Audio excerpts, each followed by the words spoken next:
Umalis ka sa harapan ko, you are masyadong pangit at mataba Camille. Nakakasuka ang pagmumukha mo mga kastori. Yan ang nga huling salitang binitawan ng isang mapakmataas na asawa. Bago niya tuluyang sinira ang buhaing babaeng nagmahal sa kanya ng buong buo. Isang asawang pinakaitan ng karapatan minaliit ang hitsura at itinago sa dilim. Habang ang lalaking pinagdaanan niya ng buhay ay nagpapakasasa sa karangyaan at sa piling ng iba. Ngunit paano kung ang babaeng tinawag nilang nakakasuka ay magbabalik makalipas ang 7 taon? Hindi na bilang isang biktima, kundi bilang isang napakaganda at makapangyarihang bilyonarya na handang magpabagsak sa lahat ng umapi sa kanya. Isang mapagpalang araw sa inyong lahat mga kastori, muli nating bubuksan ang pintuan ng imahinasyon para sa isang kwentong punong-punong sakit, pagbangon, at matamis na paghihiganti. Bago natin simulan ang obra na tiyak na magpapabilis ng tibok ng inyong mga puso, mag-like muna kayo, subscribe, at i-click ang bell icon. Huwag din itong kalimutang i-share at mag-comment sa dulo ng video para sa inyong mga reaksyon. Kaya naman, ihanda na ang inyong sarili. Para sa ating pinakaabangang kwento, umalis ka sa harapan ko. You are too ugly and fat kami. Hindi kita kayang ipagmayabang, sa lahat nagsisisi ako. Kung bakit pumayag pa ako na magpakasal sa'yo. Nakakasuka ang pagmumukha mo, ang bawat salitang binitawan ni Ethan Montero ay parang latigo na humagupit sa pagkatao ni Camille Santos. Nakatayo siya sa pintuan ng kanilang silid. Hawa ang isang tray ng pagkain na maingat niyang inihanda para sa asawa. Ngunit ang tanging natanggap niya ay ang nilisik at nandidiring mga matangang tanyak at mapakmataas na gobernador. Ethan, kailangan mong kumain. Galing ka sa mahabang meeting at hindi ko kailangan ng pagkain mo, ang kailangan ko ay asawang hindi kahiyahiyang iharap sa mga business partners ko. Padaskol na hinawi ni Ethan ang tray. Tumalsik ang baso, nakalat ang pagkain sa mamahaling karpet ng mansyon. Kasabay nito, ang pagpata ng luha sa mga pisngi ni Camille.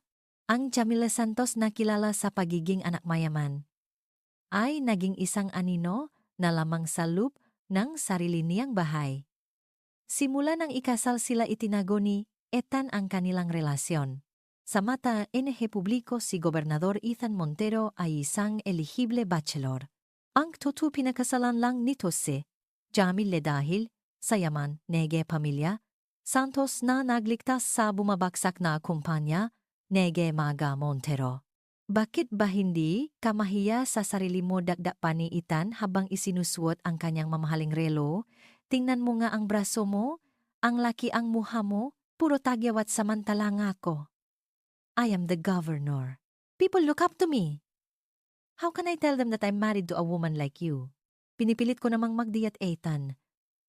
Pinipilit kong ayusin ang sarili ko para sa'yo. Hikbi ni Camille. Isang mabangis at mapait na tawa ang isinagot ng lalaki. Kahit anong gawin mo, Camille, pangit ka pa rin sa paningin ko. Do not expect me to touch you. I'd rather spend my night with someone else. Lumabas si Ethan sa silid nang hindi man lang tinitiknan ang nakalat na pagkain sa sahig. Naiwan mag-isa si Camille. Yakap ang sarili habang humihikbi. Lumipas ang oras at gabi na naman. Bumalik si Ethan, ngunit hindi ito naisa. Rinig ni Camille mula sa labas ng kanyang kwarto ang tawanan ng kanyang asawa at ng isang babae. Si Scarlett, isang kilalang modelo at ang palaging kasama ni Ethan sa mga social events. Ethan, babe, nasaan na ba ang katulong mo rito? Gutom na ako, rinig ni Camille na sabi ni Scarlett. Hayaan mo siya sa loob ng kwarto niya. Huwag mo nang pansinin ang lumba-lumbang yon, sagot ni Ethan na sinundan ng malakas na tawanan nilang dalawa. Durok na duro ang puso ni Camille. Hindi lang siya binabastos ni Ethan ng maisa. Hinahayaan din itong bastusin siya ng ibang tao. Sa loob mismo ng kanilang tahanan. Dahan-dahan. Hinaplos ni Camille ang kanyang tiyan. 3 linggo na siyang delayed. At kanina lamang ay kinumpirma ng doktor na siya ay buntis. At hindi lang isa, kundi triplets ang kanyang dinadala, isang himala sa gitna ngang malamig at walang pag-ibig na pagsasama. Plano sana niyang ibalita ito kay Ethan ngayong gabi. Umaasa na baka magbago ang trato nito sa kanya. Ngunit matapos marinig ang nga panlalait at ang tawanan ng asawa kasama ng ibang babae, isang malamig na katotohanan ang gumising sa kanya. Hindi kailangan ng maanak ko ang isang amang kinahihiya ang kanilang ina. Dun, sa gitna ngang dilim at luha, nabuo ang isang desisyon. Isang desisyong babago sa tadhana nilang lahat. Balang araw, Ethan, magmamakaawa kang makita kami. At sa mga araw na yon, sisiguraduhin kong wala ka nang babalikan. Madaling araw, ang buong mansyon ng Montero ay nababalot ng katahimikan. Maliban sa mahinang hilik ni Ethan na nanggagaling sa kabilang silid, ang silid kung saan alam ni Camila na hindi siya kailanman makiking malukot na panauhin. Dahan-dahan kinuha ni Jamil ang isang maliit na maleta. Hindi niya dinala ang mamahaling alahas o mga damit na binili ng pamilya Montero para sa kanya. Ang kinuha niya ay ang sarili niyang ipon, ang kanyang dokumento, at ang larawan ng kanyang magulang na pumanaw na. Bago siya tuluyang lumabas, huminto siya sa harap mga salamin. Tiningnan niya ang kanyang refleksyon. Ang matang namamaga dahil sa pagiyak. Ang katawang pilit kinukutyang ang asawa. At ang mukhang pagod na sa panlilimos ng atensyon. Huling gabi na ito na makikita mo ang mahinang si Camille, bulong niya sa sarili. Mula ngayon, ang tanging mahalaga ay ang anak ko. Maingat siyang bumaba ang hagdan. Iniwasang makaliha ang anumang ingay na makakagising sa mga katulong o sa guwardiya. Pagdating sa gate, ang tanging kasama niya ay ang malamig na simoyng hangin. Sumakay siya sa isang taksi na kanina pa niya tinawagan. Habang papalayo ang sasakyan sa mansyon, hindi niya mapigilang lumingon sa huling pagkakataon. Ang bahay na akala niya ay magiging tahanan ng kanyang pangarap na pamilya, ay naging kulungan lamang ng kanyang dangal. "San tayo, ma'am?" tanong ng driver. "Sa airport," matatag na sagot ni Camille. "Sa pinakamalayong lugar na pupwedeng puntahan." Dala ang kanyang natitirang pra at ang lupang naiwan ng kanyang mamagulang sa ibang bansa. Nagpasya siyang lisanin ang Pilipinas. Alam niyang hahanapin siya ang pamilya ng asawa, ngunit sumulat na siya sa kanyang abogado na ayaw niyang pasundan o pahanap kahit kanino. Lalo na kay Ethan, ang pagbabalik at ang pakikita 7 taon ang mabilis na lumipas sa bansang Switzerland. Isang babay ang nakatayo sa tuktok ng isang glass building. Ang dating Camille na mahiyaing tumingin sa salamin ay wala na. Ang nakatayo roon ay isang sopistikadong babae na may perpektong hubok ng katawan. Makinis na balat. MH, matang, puno. NG, autoridad. Sa loob ne 7 taon, hindi lang ang kanyang pisikal na anyo ang pinago niya. Nag-aral siya, nagnegosyo, at pinalago ang kanyang mana hanggang maging isa siya sa pinakamaimpluwensyang bilyonarya sa mundo ng real estate at teknolohiya. Mome, 3 maliliit na boses ang bumasag sa kanyang malalim na pag-iisip. 3 bata ang sabay-sabay na tumakbo palapit sa kanya at yumakap sa kanyang binti. Si Lucas, ang panganay na seryoso at napakatalino. Si Chloe, ang nag-iisang babae na kasing ganda ng kanyang ina. At si Liam, ang pinakamakulit at may mga matang hawik na hawik sa amang kailanman ay hindi sila kinilala. "Are you ready, my babies?" nakangiting tanong ni Camille habang hinahaplos ang buhok ng mga ito. "Ready for what, mami?" tanong ni Chloe. "Ready to go back to the Philippines." "May mga bagay lang na kailangan ayusin si mommy dun," sagot ni Camille. Ang ngiti niya ay may halong lamig. Hindi niya kailangan ng paghihigante sa pamamagitan ng karahasan. Ang gusto niya ay makita ni Ethan Montero kung ano ang itinapon at minaliit nito noon.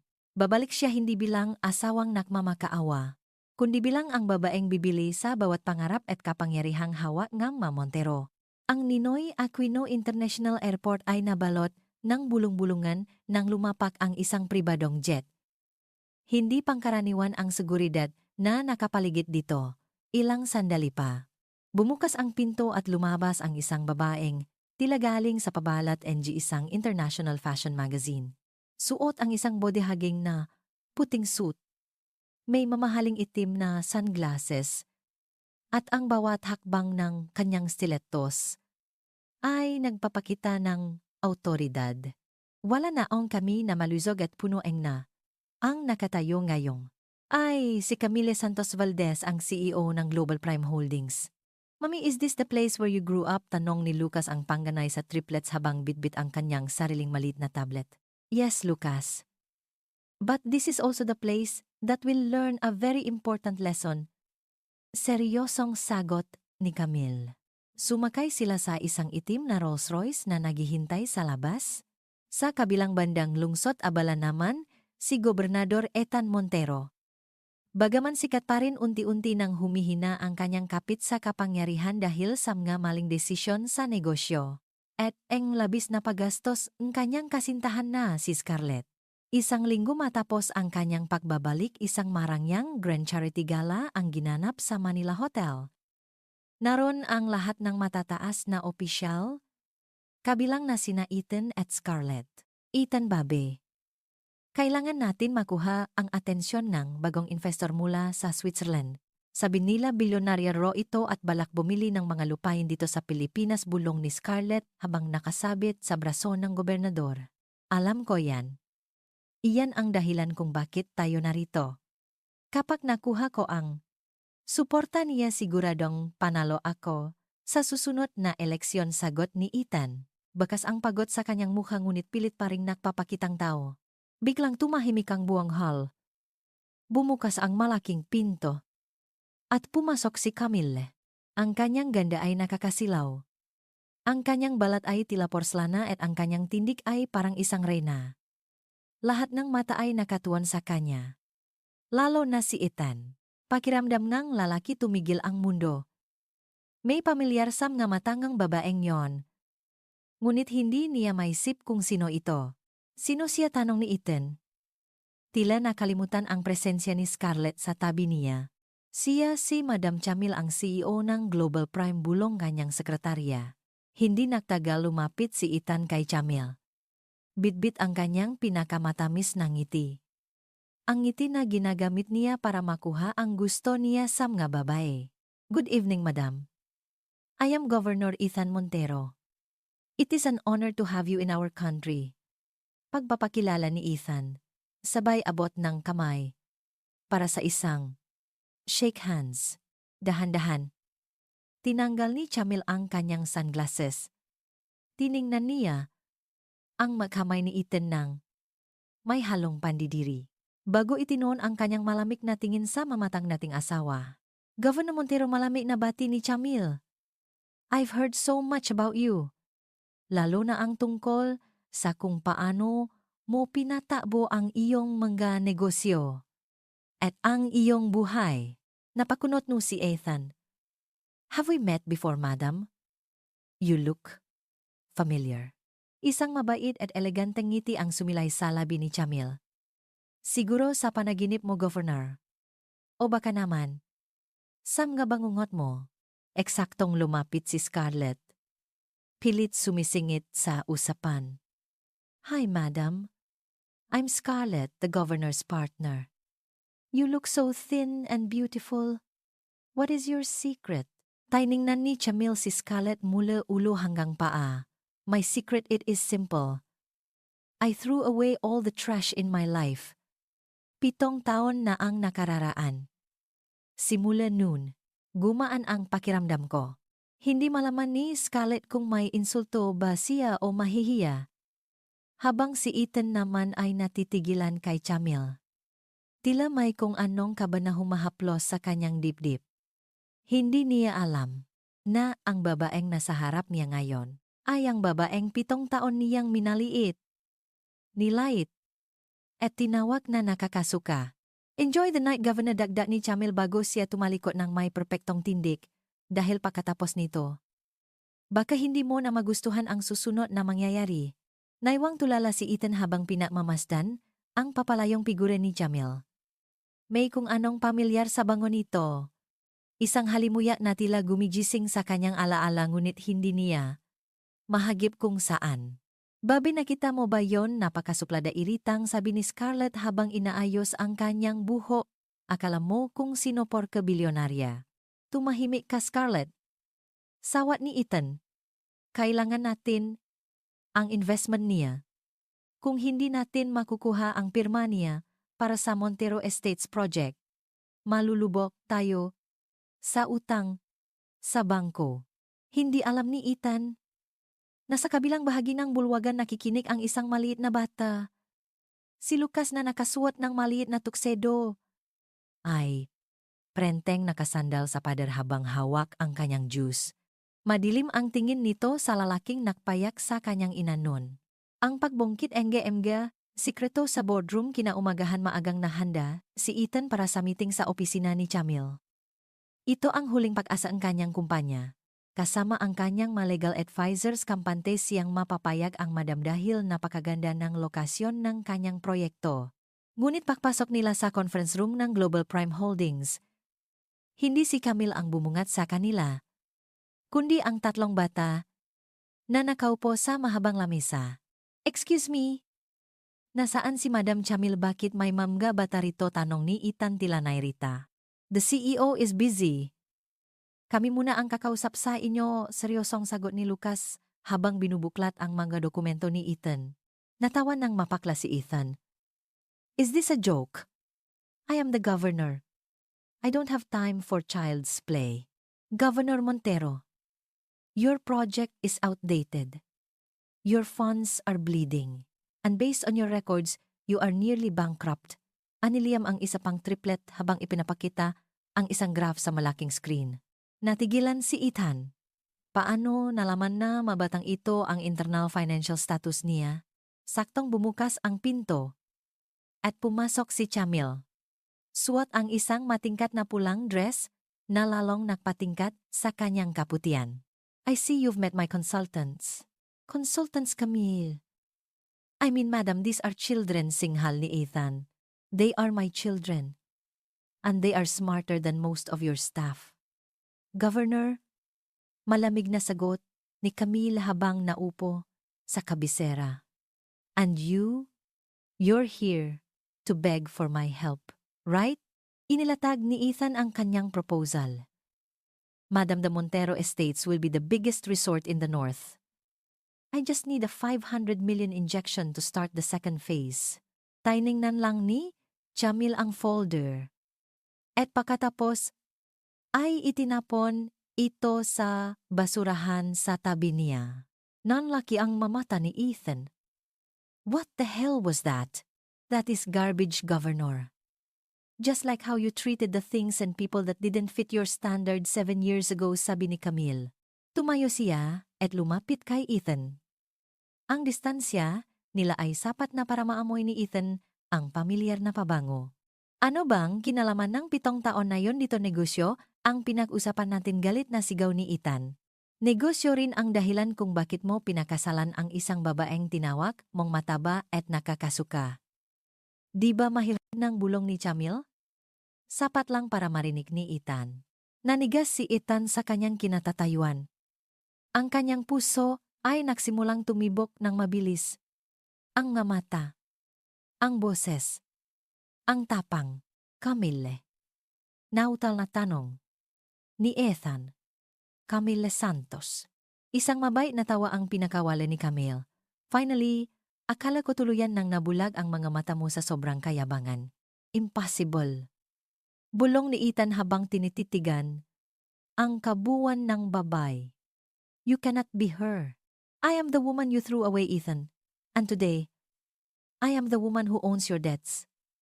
I bought all your bank loans ang gayong umaga lang. Technically, I own you your house and even that office you're sitting in, pahayag ni Camila na may kasamang ngiti ng tagumpay.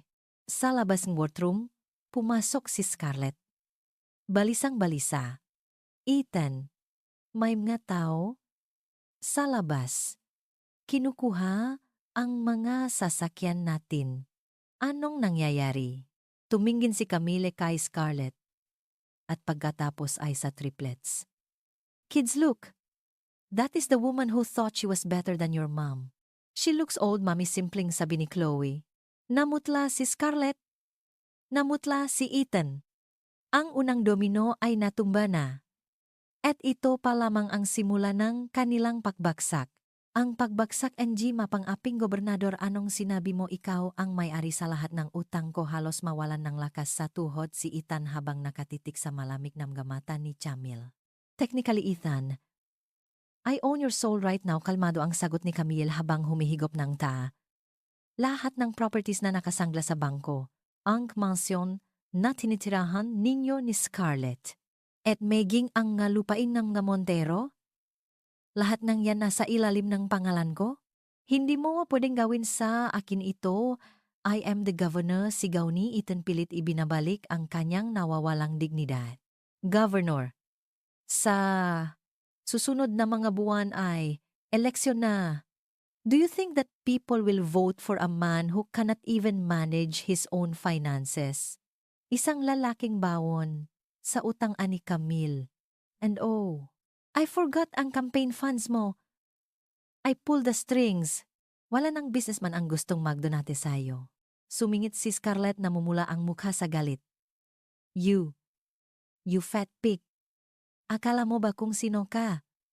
Ritoke lang yang ganda mo. Para lang ang meron ka. Bago pa makasagot si Camille, tumayo ang triplets. Si Lucas ay tumingin kay Scarlett nang may matinding talino sa mga mata. My mom's beauty is natural, unlike your brain which seems to be non-existent. And for your information, miss, whatever your name is, you're currently standing on my mom's property. We can have you escorted out for trespassing. You little brat, akmang sasabunutan ni Scarlett ang batenang mabilis na hinawakan ni Camille ang kanyang pulsuhan. Ang higpit na hawak ni Camila ay sapat na para maparay ang modelo. Don't you ever touch my children, Bantani. Camille, sa boses na tila galing sa ilalim lupa. 7 years ago, hinayaan ko kayong tapakan ang pagkatao ko. Pero ngayon, isang galaw mo lang sama anak ko. Sisiguraduhin kong sa kalsada, kapupulutin. Marahas na binitawan ni Camille ang kamay ni Scarlett. Security, escort this woman out. She's polluting the air in my office. Nagbupumigla si Scarlett habang kinakaladkad ng mga guwardiya sa labas. Habang si Ethan naman ay naiwang nakatayo.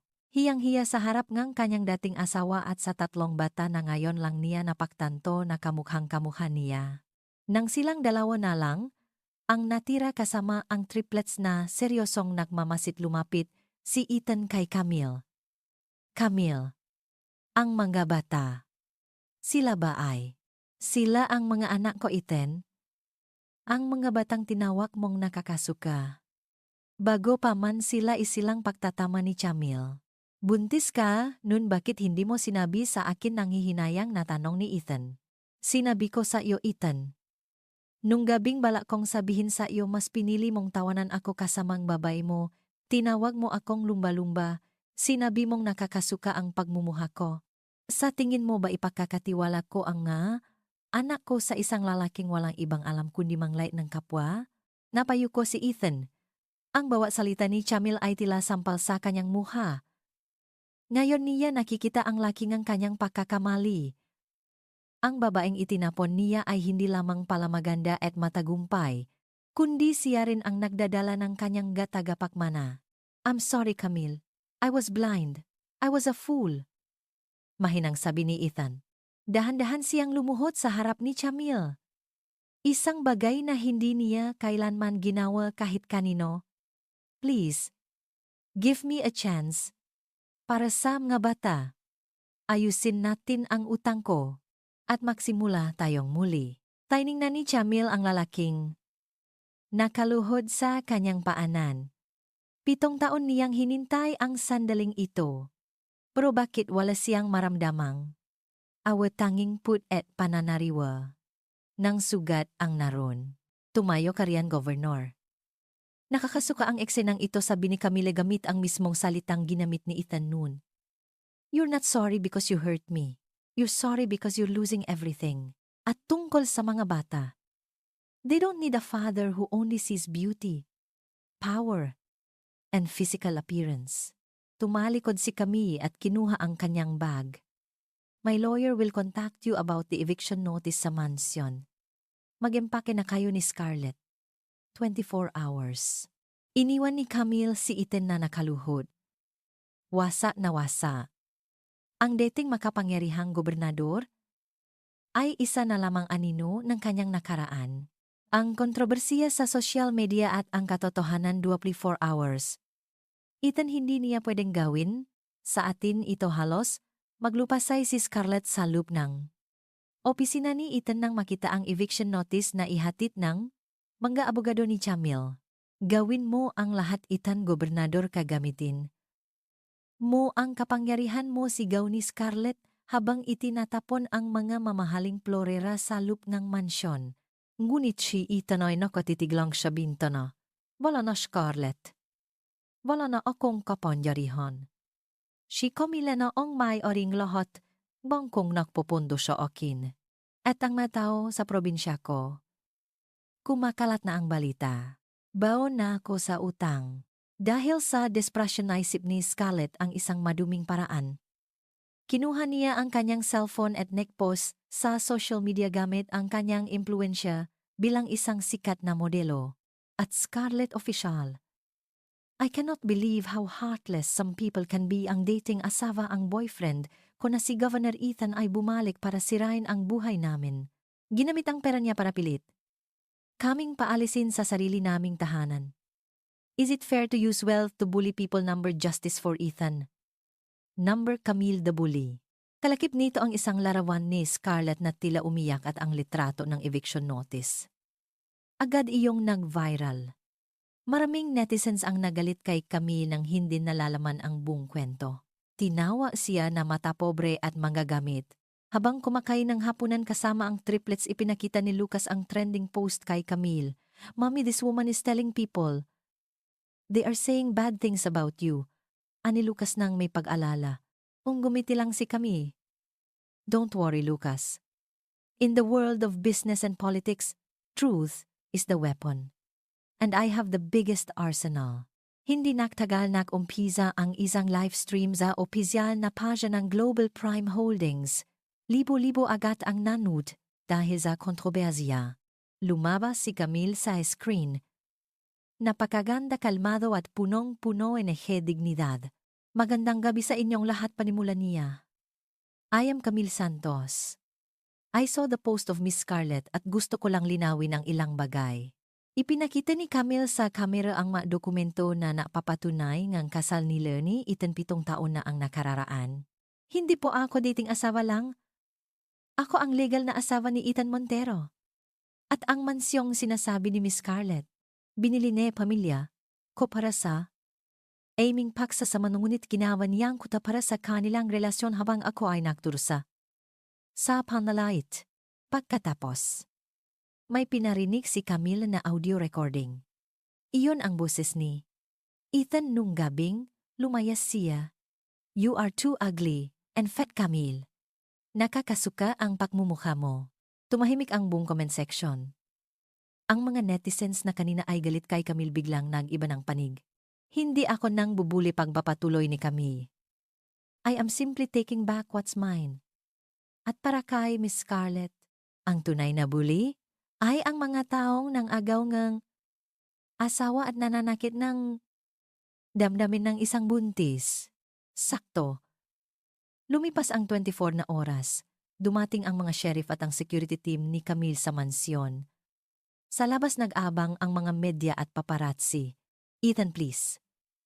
Ayusin mo ito, pagmamakaawa ni Scarlett habang pilit na kinukuha ang kanyang mga designer bags.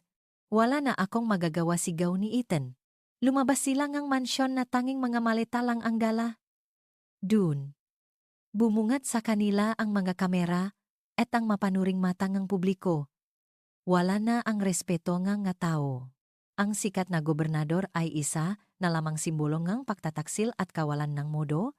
Mula sa malayo nakasakay, si Camille sa kanyang sasakyan pinapanood ang makasintahan na pinakakaguluhan ng media habang bitbit ang kanilang mga gamit sa kalsada. This is just the beginning, Ethan, bulong ni Camille sa sarili. Pinamukha mo sa akin noon na wala akong halaga dahil sa itsura ko. Ngayon, ipapakita ko sa iyo kung anong pakiramdam ng walang halaga dahil sa bulok mong pagkatao. Desperadong plano at bagong pagsugong disaster matapos ang nakakahiyang pagpapatalsik sa mansyon pansamantalang nanuluyan sina Ethan at Scarlett sa isang maliit at lumang townhouse na pakmamay-ari ng isang kaibigan. Wala na ang makatulong. Wala nang aircon sa bawat sulok. At higit sa lahat wala na ang respetong publiko. Hindi ako papayag na matatapos ang lahat ng ganito na lamang sigaw ni Ethan habang inihahagis ang kanyang cellphone sa sofa. Camille took everything, my money, my dignity, and even my children. Anong balak mo, tanong ni Scarlett na ngayon wala ng makeup at mukhang stressed. Wala na tayong pera, Ethan. Iniwan na rin tayo ng mga sponsors mo. Isang madilim na ngiti ang sumilay sa labi ni Ethan. May isang bagay pa na hindi po pwedeng makuha ni Camille sa akin. Ang pagiging ama ko sa mga batang yon. Kung hindi niya ibibigay ang gusto ko, gagamitin ko ang triplets para makuha ang kailangan ko. Kinaumagahan pumunta si Ethan sa eskwelahan kung saan naka-enroll ang triplets. Gamit ang natitirang koneksyon nalaman niya ang schedule nga bata. Plano niyang kunin ang maito nang walang paalam kay Camille upang gamitin bilang bargaining chip. Ngunit hindi niya alam na ang triplets ni Camille ay hindi basta-bastang na bata. Habang naghihintay siya, sa labas ng gate nakita siya ni Liam. Look, it's the man who cried in Mommy's office, bulong ni Liam kay Lucas. He looks desperate, sagot ni Lucas. Don't go near him. Mommy said, it's dangerous when he has nothing to lose. Pero bago pa man makalayo ang mga bata, hinarangan na sila ni Ethan. Lucas, Chloe, Liam. Ako ang daddy ninyo. Gusto ko lang kayong makasama. Tara, may bibilhin tayong toys. Tiningnan ni Chloe si Ethan mula ulo hanggang pa. You don't look like a governor anymore. You look like a stranger. And Mommy told us never to talk to strangers. Lalo na sa mga nagpayak sa kanya. Hindi sumuko si Ethan. Hinawakan niya sa braso si Lucas. Sumama kayo sa akin, karapatan ko ito bilang ama ninyo. Bitawan mo ang kapatid ko, sigaw ni Liam. Eksaktong dumating ang itim na sasakyan ni Camille. Mabilis na bumaba ang kanyang security personnel at pinalibutan si Ethan. Lumabas si Camille, na ang aura ay tila isang bagyong paparating. Ano sa tingin mo ang ginagawa mo, Ethan? Malamig na tanong ni Camille. Karapatan ko silang makita, Camille. Ako ang ama nila, galit na sigaw ni Ethan habang nakikipagbuno sa mga bodyguard. Ama, nung kailangan nila ng ama, nasaan ka? Naroon ka sa kama ni Scarlett. Nilalait ang nanay nila, matapang na sagot ni Camille. You lost your rights the moment you treated me like trash. I will sue you for kidnapping. I will take this to court, banta ni Ethan. Lumapit si Camille kay Ethan at bumulong, sige. Dalhin natin sa korte. Ipapakita ko sa buong mundo lahat ng ebidensyang pangangaliwa mo. Ang panlalait mo sa akin. Ang kawalan mo ng sustento sa loob ng 7 taon. Sa tingin mo ba pakikingan ng korte ang isang bangkaroteng politiko na walang kahit 5? Dahil sa sobrang galit at hiyang nararamdaman, lalong naging desperado ang kanilang panik. Ngunit hindi si Ethan ang gumawa ang susunod na hakbang, kundi si Scarlett. Nang gabing yun, habang pauwi si Camille kasama ang bata, isang hindi kilalang sasakyan ang pilit na nanggit-git sa kanila sa kalsada. Mami, what's happening? Tanong ni Chloe na nagsisimula ng matakot. Hold on tight, babies.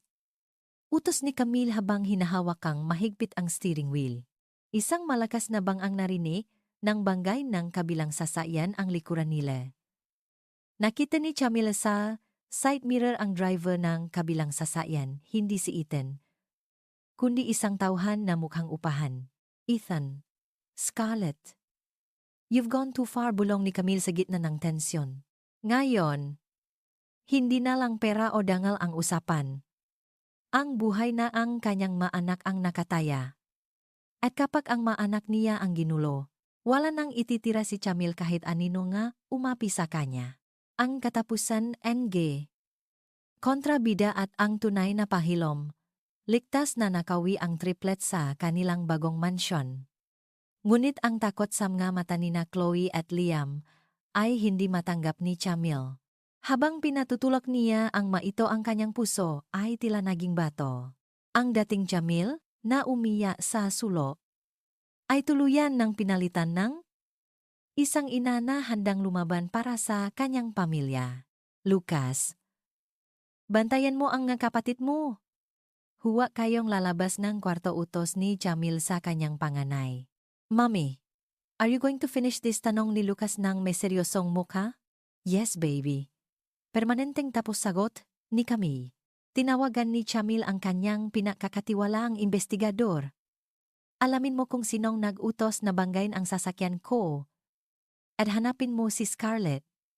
I want to know where she's hiding. Hindi nagtagal lumabas ang katotohanan. Hindi si Ethan ang nag-utos ng pag-atake. Si Ethan ay kasalukuyang nakakulong sa isang bar. Naglalasing dahil sa depresyon. Ang mastermind ay si Scarlett. Ginamit ni Scarlett ang natitira niyang alahas para bayaran ang isang tauhan upang takutin si Chamil. Sa pag-asang alis itong bansa at maiwan ang yaman para sa kanila. Natunto ni Camille ang kinaroroonan ni Scarlett, isang malit at tagong apartment sa gilid ng lungsod. Pumasok ang tauhan ni Camille at sinira ang pintuan. Nagulat si Scarlett na kasalukuyang na empake nga gamit. Camille, anong ginagawa? Morito nautal. Natanong ni Scarlett. You tried to hurt my children, Scarlett. Dahan-dahang lumapit si Camille. Bawat hakbang ay may kasamang bigat. Minaliit mo ako noon. Kinuha mo ang asawa ko. Ninakawan mo akong dignidad. Pinabayaan ko lang. Pero ang banggain ang sasakyan ko habang naroon ang maanak ko. Yun ang huling pagkakamali na gagawin mo. Wala kang ebidensya, sigaw ni Scarlett. Ipinakita ni Chamil ang isang video sa kanyang phone.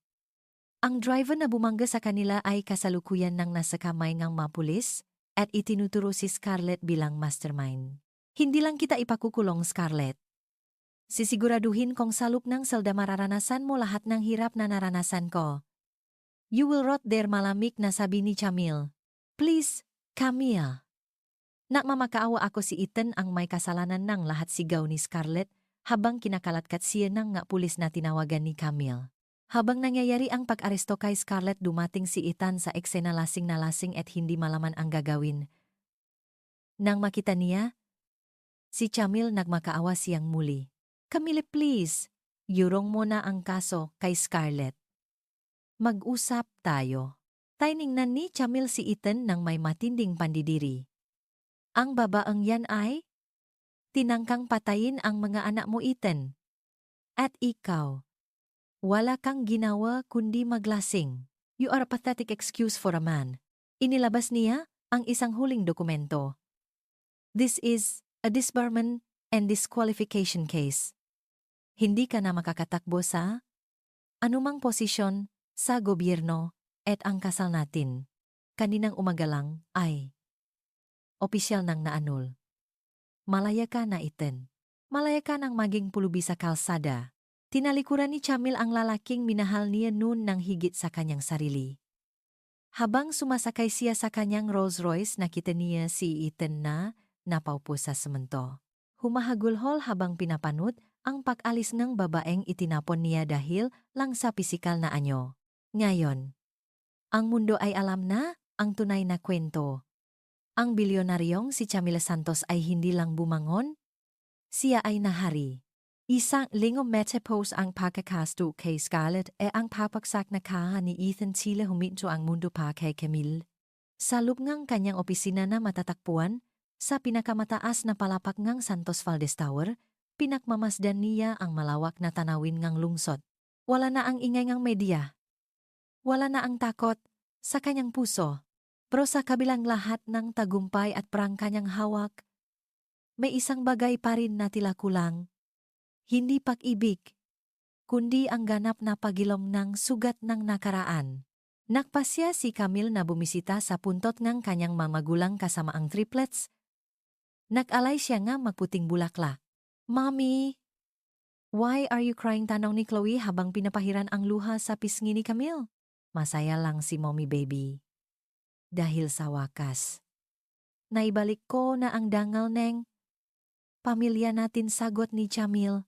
Alam ni Camille na ang kanyang magulang ang nagsumika para sa yaman na kinuha at minaliit ni Ethan noon. Ngayon ang yaman na iyon ay ligtas na at mapupunta sa tamang mga kamay sa kanyang maanak. Habang paalis sila ngang sementeryo, isang pamilyar na bulto ang nakita niya sa malayo. Si Ethan, ngunit hindi na ito ang makisig at mayabang na gobernador. Malaki na ang ibinagsak ngang katawan nito. Madungis ang suot na barong na tila ilang araw nang hindi napapalitan at bakas ang pagsisisi sa bawat gatlangang kanyang mukha. Hindi lumapit si Ethan. Nakatayo lang siya sa malayo. Pinapanot ang mag-iina. Nang magtama ang kanilang mga mata, tumango lang si Camille. Hindi bilang pagtanggap, kundi bilang pakilala na ang kabanatang iyon ng kanyang buhay ay sarado na. Lumapit si Lucas sa kanyang ina. Mommy, is he going to follow us again? No, Lucas. He is just a part of the history we've already rewritten, sagot ni Camille. Ang bagong simula at ang tunay na kayamanan. Bumalik si Camille sa realidad ng negosyo. Ngunit sa pagkakataong ito hindi lang pagpapalago ng pera ang kanyang pokus.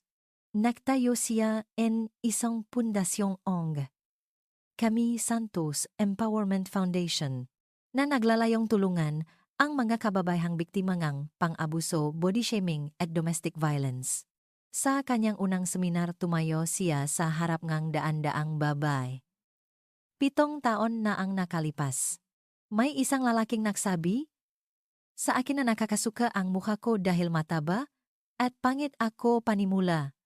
Niya na naging sanhingang bulungan sa audience. Winakasang ko ang buhay na yon. Hindi dahil nagbago ang itsura ko, kundi dahil natutunan kong mahalin ang sarili ko bago ang iba. Sa kalagitnaan ng kanyang talumpati, isang lalaki ang pumasok sa hall. Hindi ito si Ethan. Siya si Adrian Valdez. Isang tanyak na pilantropo at ang lalaking lihim na tumulong kay Camille nung siya ay nasa Switzerland pa lamang. You did great, Camille, bulong ni Adrian nang matapos ang programa. Salamat, Adrian. Salamat sa lahat, nakangiting sagot ni Camille. Sa unang pagkakataon sa loob ng maraming taon, naramdaman ni Camille ang isang uri ng tibok ng puso na hindi dulot ng galit o put.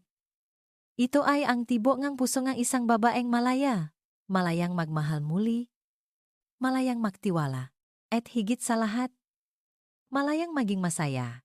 Habang abala si Camille sa pagpapatakbo ng kanyang pundasyon at pakikipag-ugnayan kay Adrian Valdez, ang triplets ay nagsimula na ring gumawa ng sarili nilang pangalan. Hindi lang sila basta mag-anak na bilyonarya. Sila ay mga prodigy na may kanya-kanyang talento na labis na ipinakmamalaki ni Camille. Si Lucas ay naging isang chess grandmaster sa edad na 7. Si Liam ay nagpakita ng galing sa teknolohiya, habang si Chloe ay nagsimulang maging mukha ng mga children's fashion line ng kanilang kumpanya. Ngunit sa kabila nga, kanilang tagumpay, may isang anino pa ring pilit na bumabalik. Ginanap ang grand launch ng Santos Empowerment Center. Naroon ang lahat ng malalaking pangalan sa negosyo at politika. Ngunit sa gitna ng selebrasyon, isang hindi inaasang insidente ang naganap. Habang nasa entablado si Camille para sa isang maikling speech, biglang namatay ang mailaw. Isang malakas na pagsabog ng usok ang nakmula sa gilid ng stage.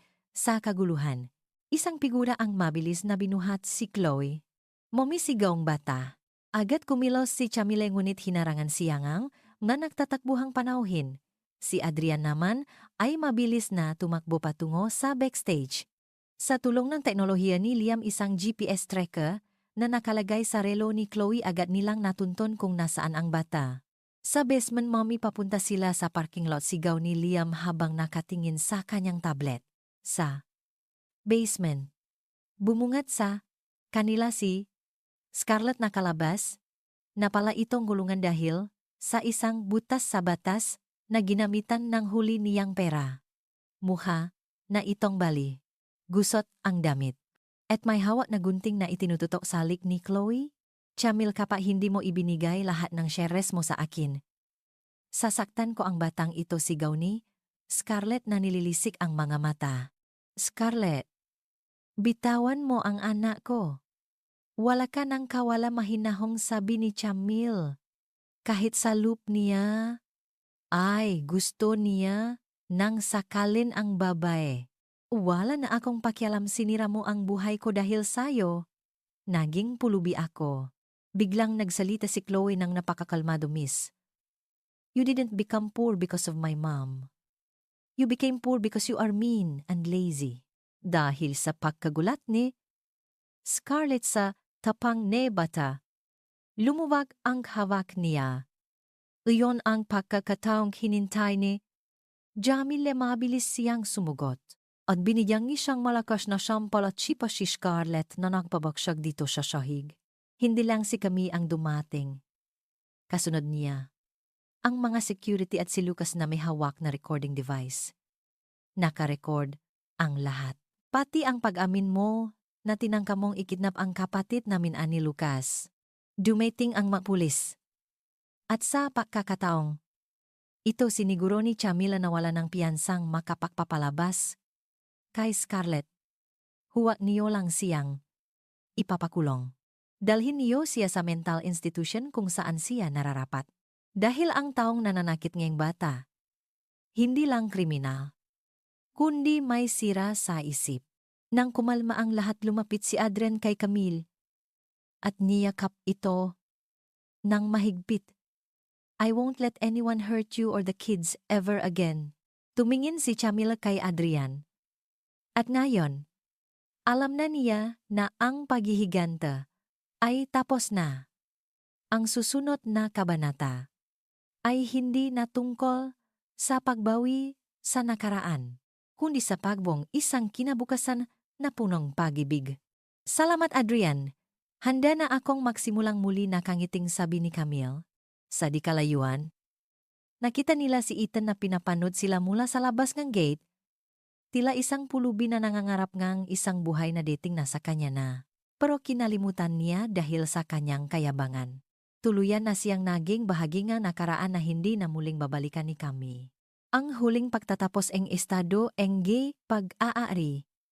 Ang ulan ay malakas na. Bumubuhos sa labas ng Santos Valdez Tower.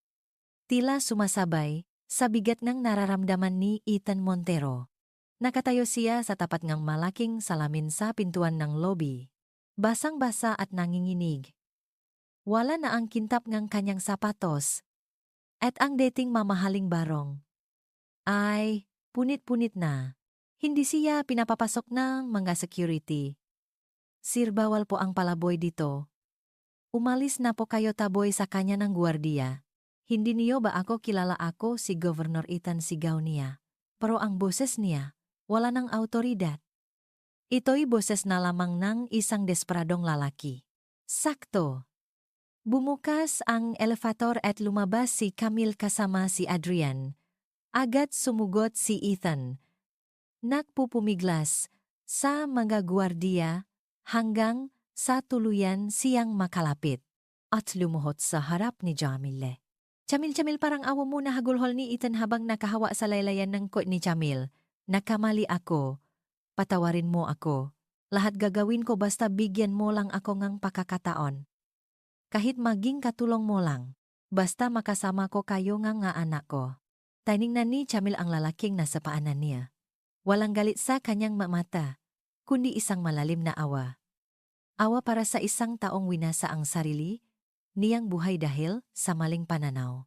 Ethan, tumayo ka riyan. Pinapahiya mo ang sarili mo, malamig na sabi ni Chamil. Wala na akong pakialam sa hiya. Camille, mahal kita, ngayon ko lang na-realize na ikaw lang ang tunay na nagmamahal sa akin, patuloy ni Ethan. Isang mabait na tawa ang pinakawalan ni Chamila. Mahal Ethan, hindi mo ako mahal. Mahal mo ang kapangyarihan ko ngayon. Mahal mo ang katotohanang ako ang nakasalo sa lahat ng utang mo. Noong mataba ako. Nung pangit ako sa paningin mo. Nasaan ang mahal na sinasabi mo? Nagbago na ako, Chamil. Please. Ang mabata. Kailangan nila nga ang mapagdadahilan pa ni Ethan. Humarap si Chamile kay Ethan ng buong tatak. Ang maanak ko ay may ama na. Sila ay may amang naalaga sa kanila. Rumerespeto sa kanila. At hindi kailanman ikakahiya ang kanilang pinakmulan. At hindi ikaw yun, Ethan. Sino ang lalaking yan turo ni Ethan kay Adrian? Chamil? Baka pralang ang habol. Niyan sa iyo. Lumapit si Adrian at hinawakan ang balikat ni Camille.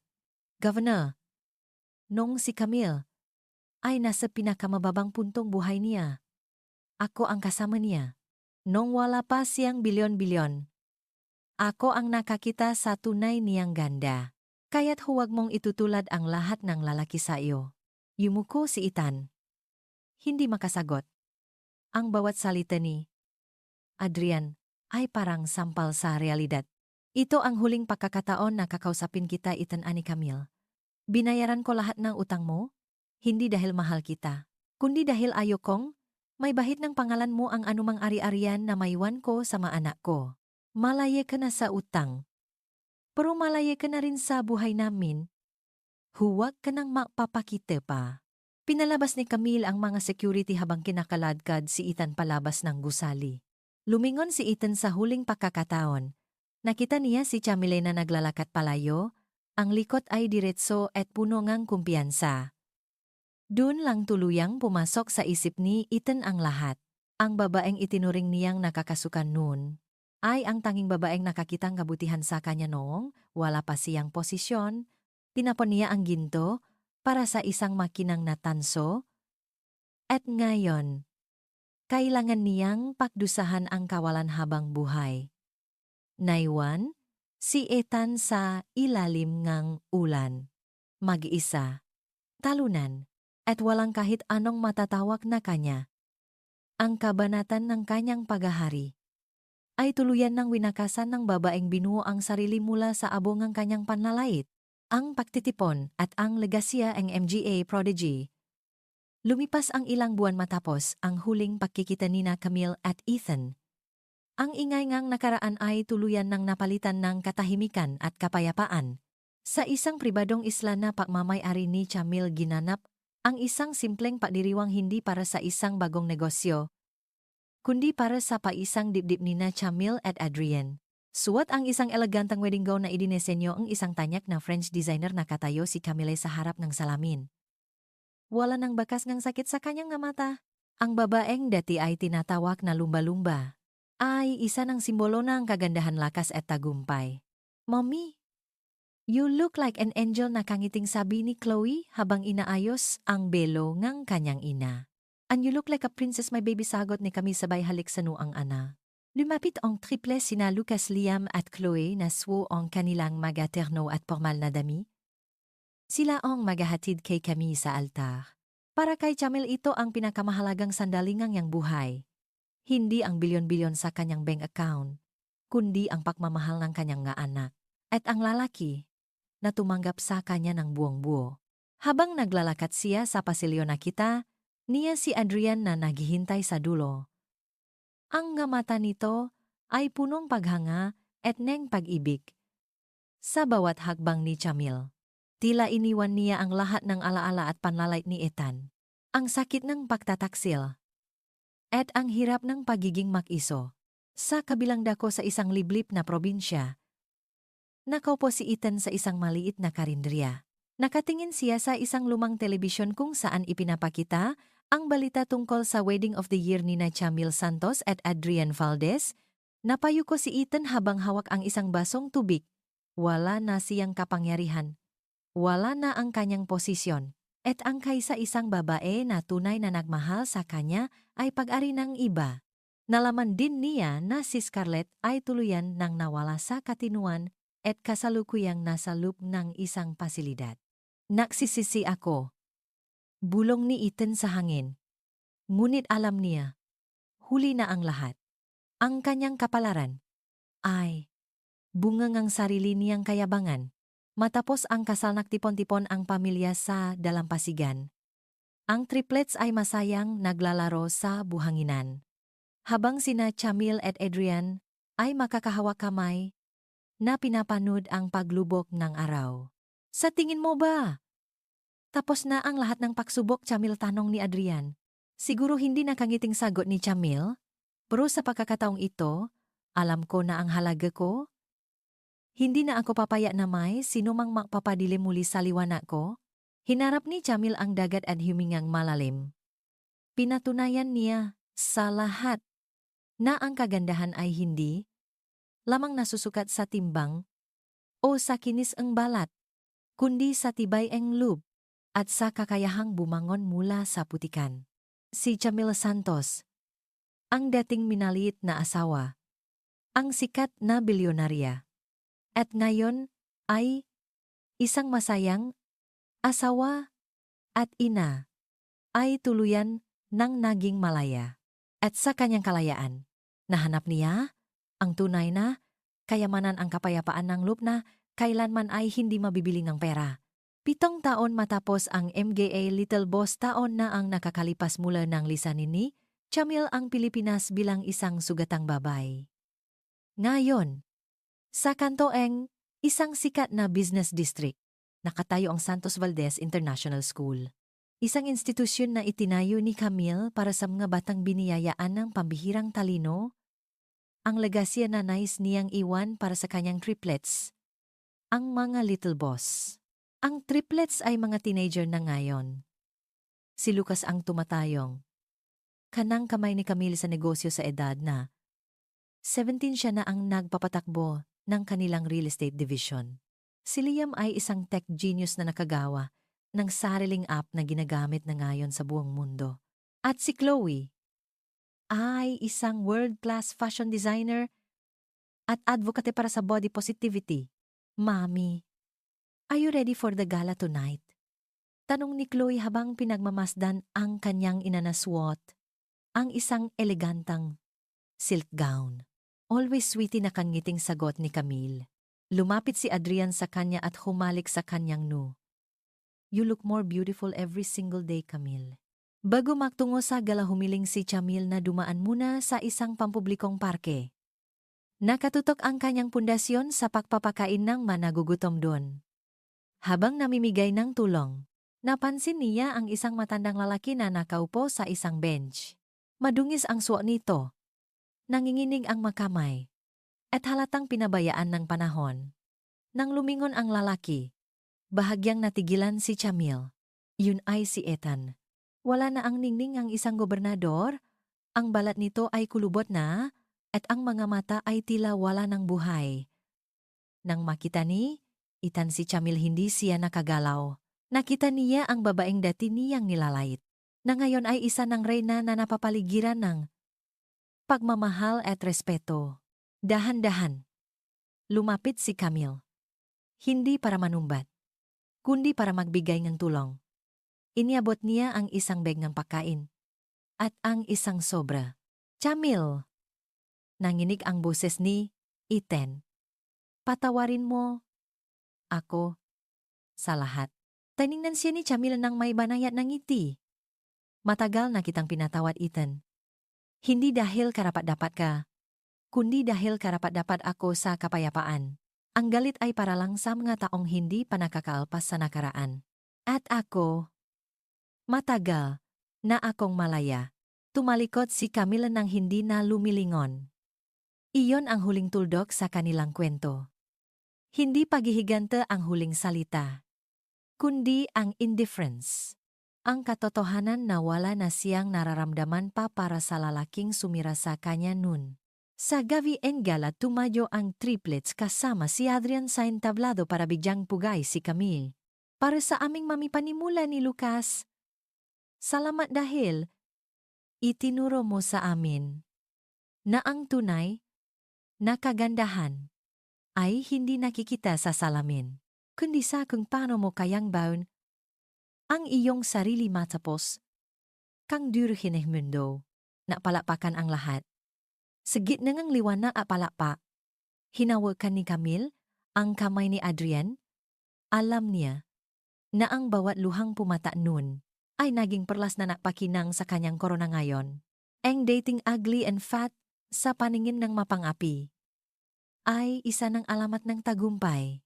At dito na nga nagtatapos ang ating napakagandang kwento para sa araw na ito nga ka-story.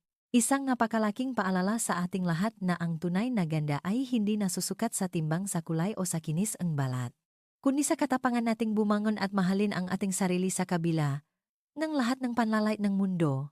Sana ay naging inspirasyon sa inyo ang matibay na puso ni Camille at ang tagumpay ngang kanyang tatlong kahangahangang triplets. Kung naantig ang inyong puso sa kwentong ito, huwag ninyong kalimutang mag-iwan ng thumbs up. Mag-subscribe na rin kayo sa ating channel at i-click ang bell notification icon upang lagi kayong maabisuhan sa tuwing may bago tayong upload na kwentong puno ng aral at emosyon. Ano ang masasabi ninyo sa sinapit ni Ethan at Scarlett?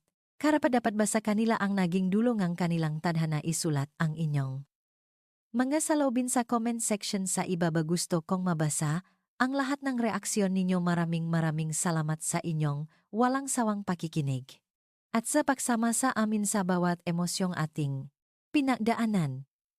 Abangan ang ating mga susunod panghandog na tiyak na magbibigay kulay sa inyong mga araw. Hanggang sa muli nating pakikita, mag-ingat po kayong lahat at palaging tandaan ang inyong tunay na halaga.